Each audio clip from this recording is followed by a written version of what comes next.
Que vayan abriendo sus Biblias en Gálatas, capítulo 5. Hoy aquí vamos a leerlo completo, el libro base de la serie, y después en particular lo que me toca exponer hoy. Gálatas capítulo 5.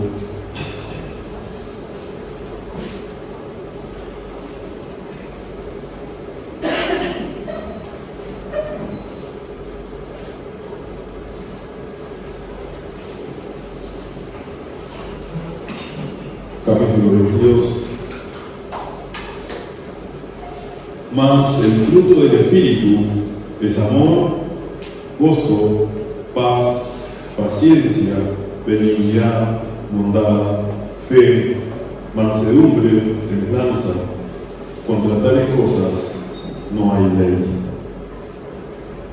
Hoy nos vamos a enfocar, después de la introducción y de la explicación del pastor, la primera virtud, que es el amor. Hoy vamos a hablar del gozo, paz, paciencia y benignidad.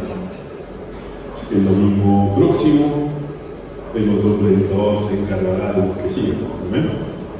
Vamos a ver un poquito del trasfondo, brevemente, el contraste que desarrolla Pablo entre el fruto que produce el Espíritu y los frutos que producen las obras de la carne.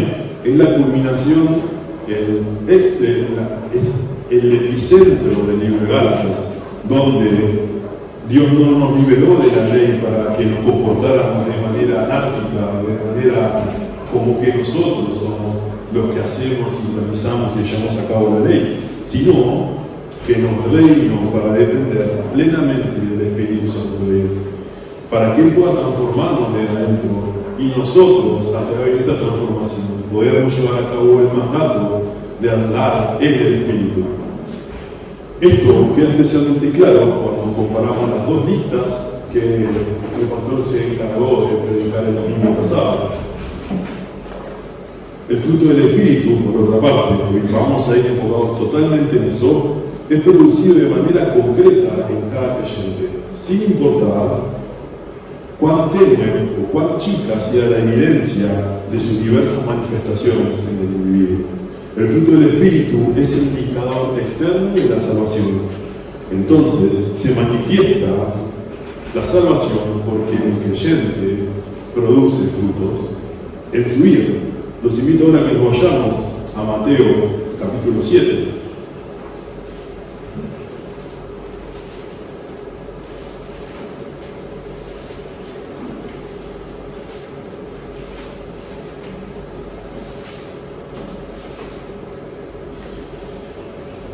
Versículos 16 al 18.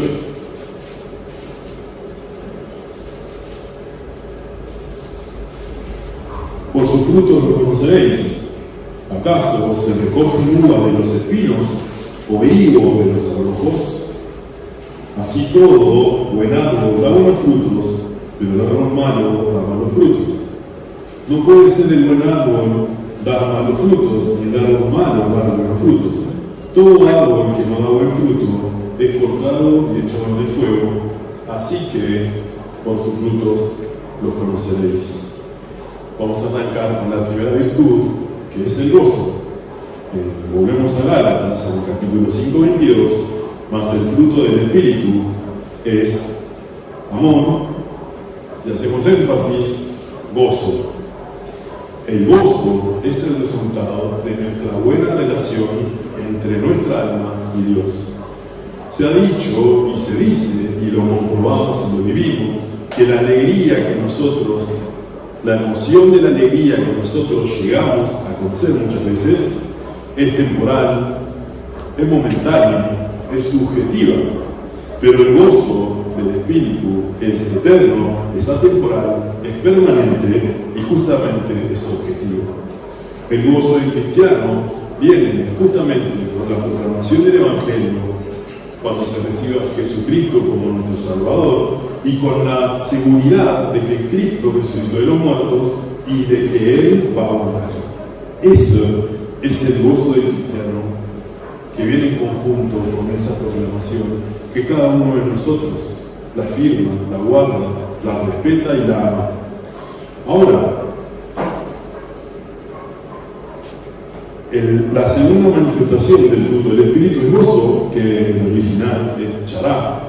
Siempre significa un sentimiento de felicidad basado en realidades espirituales. El gozo es un sentido profundo de bienestar que llena nuestro corazón de una persona que sabe que todo está bien entre él y Dios. No es una experiencia que venga como resultado de circunstancias favorables, ni siquiera una emoción humana creada por estimulación divina, sino que es el don de Dios para los creyentes. Es un don de Dios. El gozo es parte de la naturaleza misma y es parte de la naturaleza del Espíritu Santo. Hablar y manifestarse a sus hijos. Al hablar acerca de lo que sentimos por el Señor Jesucristo, los invito a que vayan a 1 de Pedro 1, si no se lo digo. ¿Qué dice? Pedro escribe: a quien amáis sin haberle visto, en quien creyendo, aunque ahora no lo veáis, os alegráis con gozo inefable y glorioso, obteniendo el fin de vuestra fe, que es la salvación de vuestras almas. El gozo fluye de manera inevitable en cada uno de nosotros como consecuencia de haber recibido a Jesucristo como nuestro Señor y Salvador, y por el conocimiento que nosotros, sus hijos, los santos, tenemos de parte en nuestra continua presencia en nuestra vida. ¿Sí? El gozo no es independiente de las circunstancias humanas favorables. No importa si la estamos pasando bien o la estamos pasando mal. Eso no es algo que influye con nuestro gozo.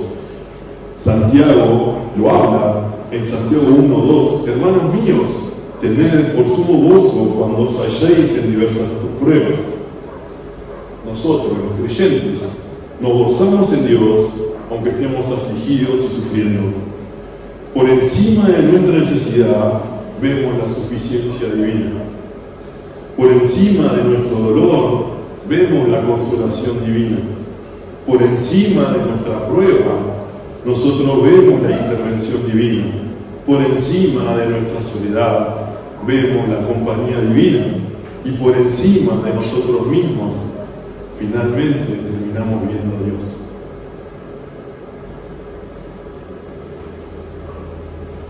No da lugar a que no estemos gozosos siempre. No hay ningún motivo por el cual nosotros tengamos que forzar a nuestra mente y a nuestro corazón para creer que no hay gozo en Jesucristo. Es algo inevitable que cada creyente sienta, disfrute, viva, sufra y viva alegre, gozándose en Jesús. El gozo, seguimos diciendo, no es independiente de lo que nosotros sufrimos. Y mi claro ejemplo en estas cuatro virtudes que vamos a hablar hoy del fruto del Espíritu va a ser el mejor ejemplo, que es Jesucristo. Jesucristo le dijo a sus discípulos: vamos al libro de Juan. No nos vamos de Juan, seguimos con Juan. Juan capítulo 16.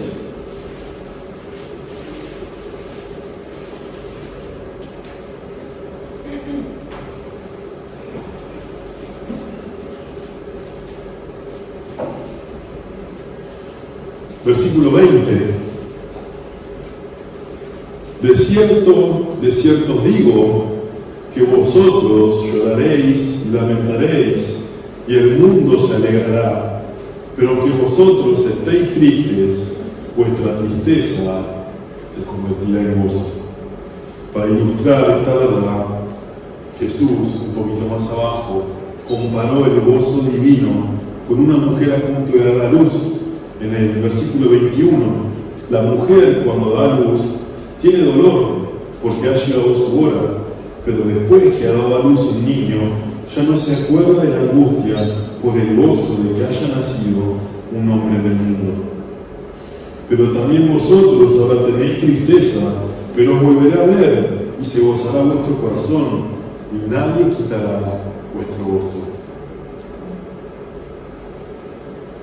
La única ejemplificación que puedo dar con el uso de mi mente fue cuando nació nuestro hijo, porque cuando nací yo no me acuerdo cuánto sufrió mi mamá. Pero recuerdo esa noche, esa tarde en la que Carmen estaba con una panza enorme y tuvimos que ir al hospital y tuvo que quedar internada solita. Yo me tuve que volver a casa y estaba con goteo, trabajo de parto por 10 horas más o menos, un poquito más creo. Y me acuerdo recibir un mensaje, rompió bolsa. Agarré como total ignorante, me fui volando al hospital con el miedo de que llegara y que el nene ya había nacido. Pero no todavía faltaba. Entrá adentro, me dijo la doctora, a ver si podés consolarme un poquito. Y ella hasta el día de hoy no se acuerda de la charla que tuvo conmigo cuando estaba en esa cama, retorciéndose de dolor, porque Eliezer no quería salir. Pero no te acordás, me digo, hablamos, me apretaste la mano, casi me dejaste marcados los dedos, y ella estaba retorciéndose, y yo nunca vi en persona a una persona con tanto sufrimiento. Nunca vi a una persona atravesar ese dolor tan intenso, porque lo veía en su cara, en su expresión, en sus movimientos. Cuando nació Eliezer, se calmó ella, le fue un poquito la anestesia, y esa conexión que tuvo ella con el gordo cuando agarró por primera vez su pecho y entablaron esa conexión. Qué sabio que es Jesús al dar ese ejemplo en nosotros. No hay un ejemplo de sufrimiento que un humano pueda ver ahora con sus propios ojos, salvo que haya sufrido ser atroz testigo de un asesinato, de algo fuerte. Pero este ejemplo que el Señor mostró a través de esa enseñanza es algo que el gozo de Dios es pleno y completo en todo sentido. Nada humano o circunstancial puede añadir o quitar nuestro gozo. Sin embargo, no es completo en la vida de un creyente si no se mantiene la dependencia y la obediencia al Señor. Otra vez tenemos en nuestro plano, como siempre en esta iglesia, y como oramos para que suceda cada vez que alguien sube a predicar acá arriba, Jesús es el ejemplo. Tenemos de nuevo al ejemplo supremo. Él fue el varón de dolores, experimentado en quebranto, como dice Isaías, pero tal como había prometido a sus discípulos, su tristeza se convirtió en gozo celestial. ¿Por qué? Porque en Hebreos 12:2 dice, por el gozo puesto delante de él, sufrió la cruz, menospreciando el oprobio, y se sentó a la diestra del trono de Dios. A pesar de la incomprensión, el rechazo, el odio y el dolor que padeció por parte de los hombres durante su encarnación entre ellos, el Señor nunca perdió su gozo en la relación que tenía con el Padre. Y ese gozo es el mismo que Él da a cada uno de sus seguidores. Filipenses 4:4, aunque el gozo es un regalo de Dios por medio de su Espíritu para quienes pertenecen en Cristo, también es algo que se les manda. Filipenses 4:4 dice, regocijaos en el Señor siempre. Otra vez digo, regocijaos. Puesto que el gozo viene con un don divino, es obvio que el mandato no implica que los creyentes tengan que fabricarlo o imitarlo.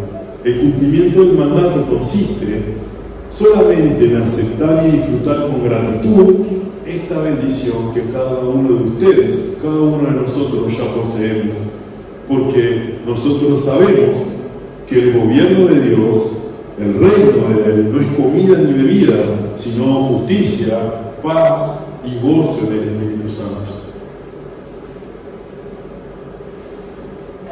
Hermanos,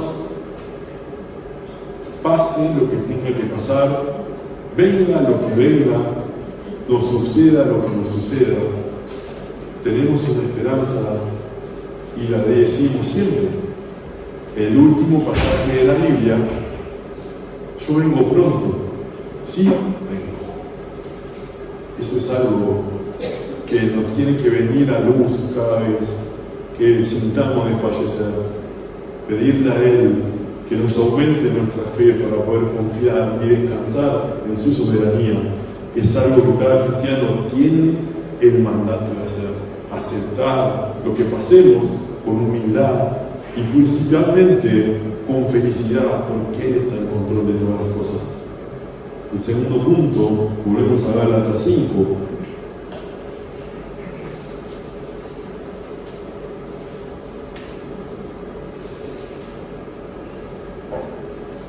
Mas el fruto del Espíritu es amor, gozo, y ha dado énfasis en paz.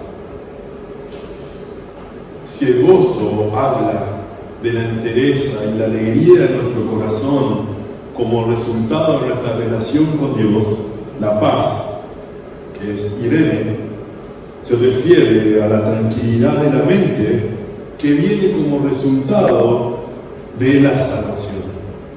La forma que tiene que hablar esto se refleja en la expresión moderna.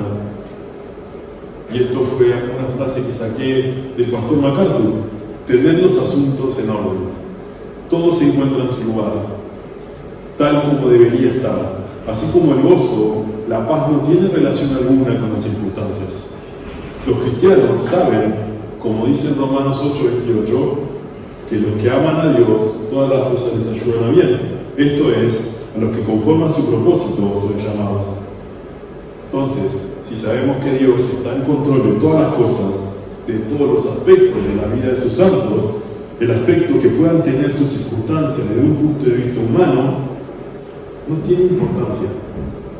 No existe una sola razón para que un creyente caiga preso por la ansiedad o el miedo. Jesús es el príncipe de paz, tanto en el sentido en el que es un ser lleno de paz suprema como el Padre, sino que también es un ser que dispensa su paz a los que son suyos. Aún al ser confrontados por Satanás cara a cara, Él, Jesús, tuvo paz perfecta porque se ve que su Padre estaba con Él todo el tiempo. En su propia paz perfecta que Él transfiere a sus discípulos, volvemos a Juan 14:27, la paz os dejo, mi paz os doy, ya no os la doy como el mundo la da. No se turbe vuestro corazón ni tenga miedo. Ese fue el mejor versículo que explicó el fruto, la virtud de la paz. Mi paz os dejo, la paz os dejo, mi paz os doy. Yo no se la voy a dar como el mundo supone o disfraza que da paz. No se turbe su corazón.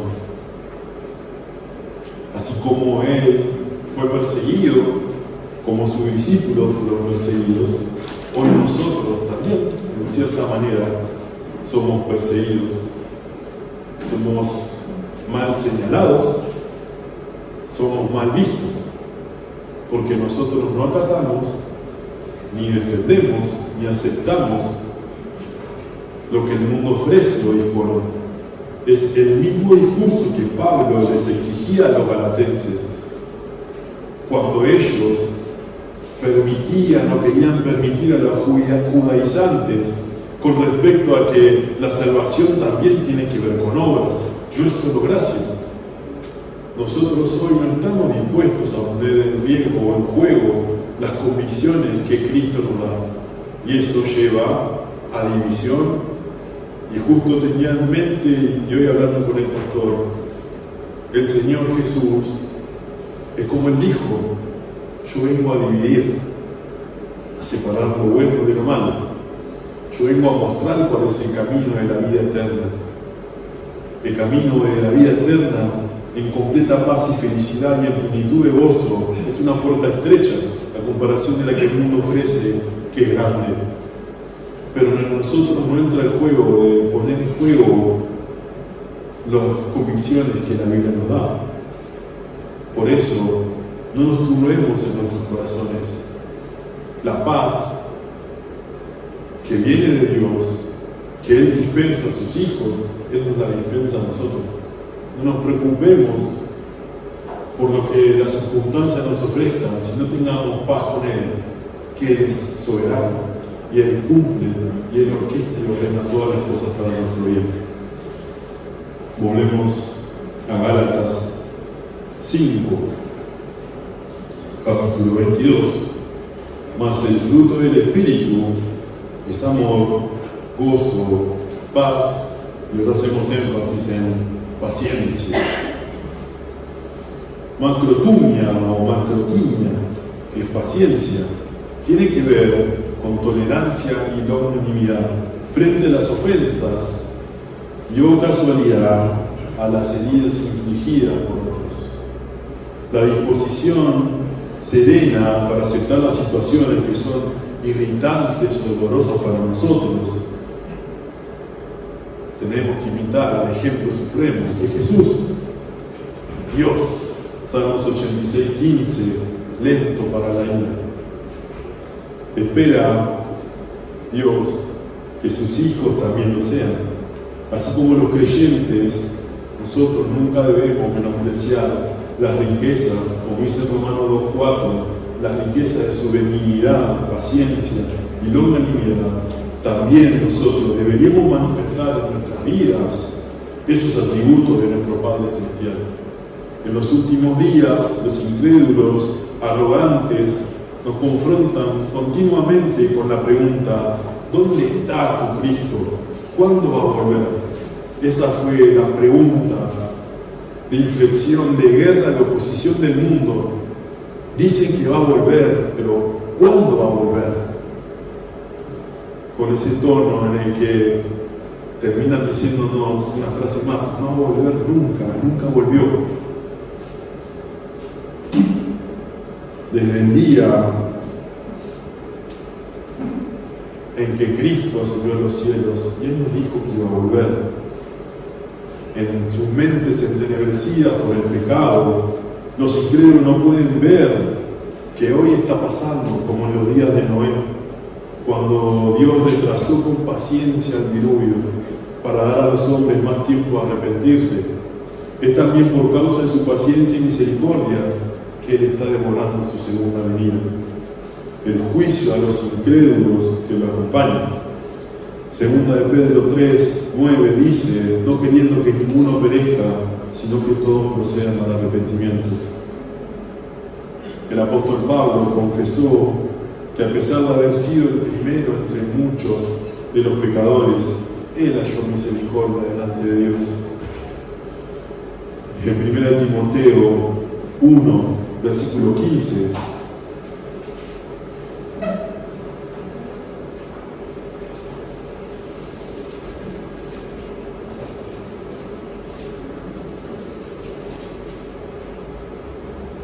para que Jesucristo mostrase en mí el primero toda su clemencia, para ejemplo de los que habrían de creer en Él para vida eterna.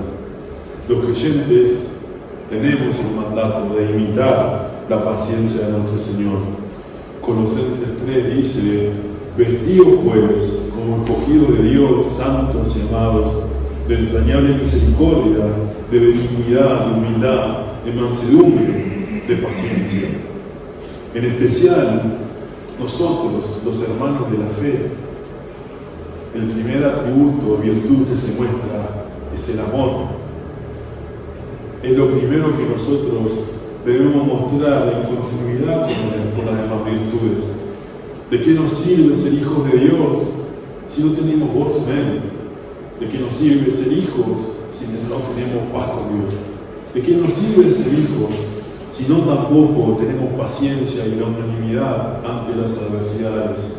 Es por eso lo que el pastor decía al principio: podemos llegar, o alguien incrédulo puede llegar a aparentar fruto del Espíritu, pero tarde o temprano la confrontación, la vida misma, la resistencia que pone al generar fruto de la carne, nos lleva a nosotros, al que no es salvo, a no tener ni gozo ni paz, y por ende no va a tener nunca paciencia ni longanimidad. Efesios 4:2: soportándonos con paciencia los unos a los otros en amor.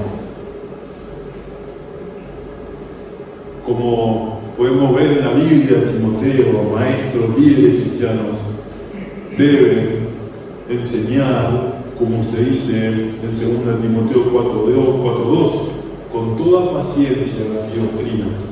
Un ejemplo de la benignidad, de la longanimidad de Jesús, desde nuestra perspectiva, lo podemos ver. Los invito a que vayan al Evangelio de Lucas.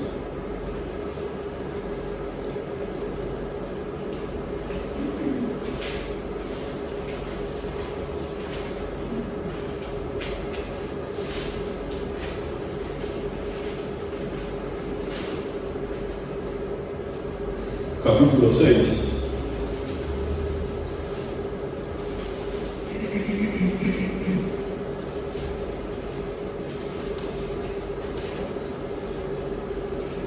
Versículo 35. Acá Jesús enseña sobre el amor a los enemigos y la generosidad sin esperar recompensa. Lo leemos. Amad pues a vuestros enemigos y haced bien y prestad, no esperando de ello nada, y será vuestro galardón grande, y seréis hijos del Altísimo, porque Él es benigno para con los ingratos y malos. Esta enseñanza refleja la esencia de la longanimidad divina. Se extiende incluso a los ingratos y los malos. Nosotros, mostrando misericordia, encontramos que nuestra naturaleza es incondicional con el amor de Dios. En este pasaje Jesús no solo instruye a sus seguidores a hacer el bien, sino también que nos alienta a crecer en generosidad, lo cual es un acto puro de la humanidad, esperando que su ejemplo inspire a todos los demás a tener una actitud similar. Jesús ofrece, dispone y dispensa gracia para cada uno de nosotros. Nosotros, cuando el fruto del Espíritu, sus virtudes, son florecidas en nosotros mostramos gracia y misericordia al prójimo. Así como nosotros recibimos de Dios, nosotros por Dios y de Dios podemos ministrar para el que no conoce a Dios, o inclusive, primeramente, para el que no conoce. ¿Qué líder puede estar al frente de una iglesia donde se enseñan la verdad de las Escrituras y no mostrar paciencia, no mostrar gozo de Dios, no mostrar paz? ¿Cómo puedo hablarle a alguien de paz si yo no recibo paz?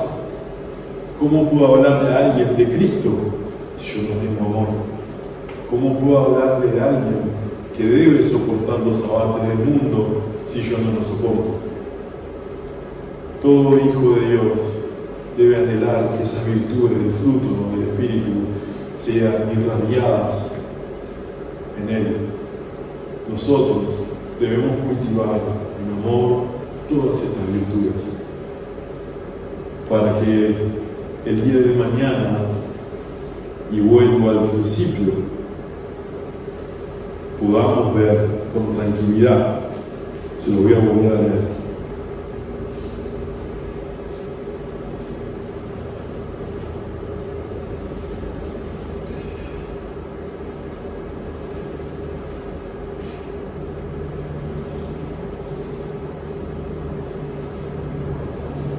El creyente se goza en Dios, tiene paz en Dios y soporta en Dios, aunque esté afligido y sufriendo. Por encima de su necesidad va a haber la suficiencia divina. Por encima de su dolor va a haber la consolación divina. Por encima de su prueba va a haber la intervención divina. Por encima de su soledad va a haber la compañía divina. Y por encima de sí mismo va a terminar viendo a Dios. Eso es ver a Dios, sentir a Dios. Tenemos la compañía de Él. tenemos la suficiencia en Él, tenemos nuestra consolación en Él, tenemos su intervención en nuestras vidas. No necesitamos nada más.